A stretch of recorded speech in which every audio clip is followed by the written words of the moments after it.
ও পাকস্থলী, তোমার কি ছাতাটা কোথা পড়েছিল? এত নোংরা ছাতা।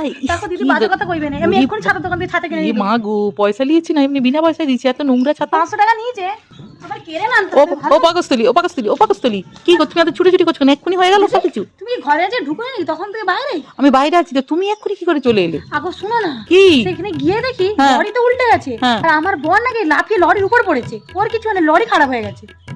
এবার লরি তুলতে গিয়ে লরির না ওই কি বলবো, ড্রাইভার যেখানে বসে না সেখানে যে বেড়ে গেছে, সেখানে বড় ঢুকে গেছে, মানে বেড়েটা বড় পেটে ঢুকে গেছে। এবার কেরেন ছাড়া না তুলে যাবে না, কেরেন আনতে পাঠিয়েছে। এবার কোথায় কেরেন পাবো বলো তো?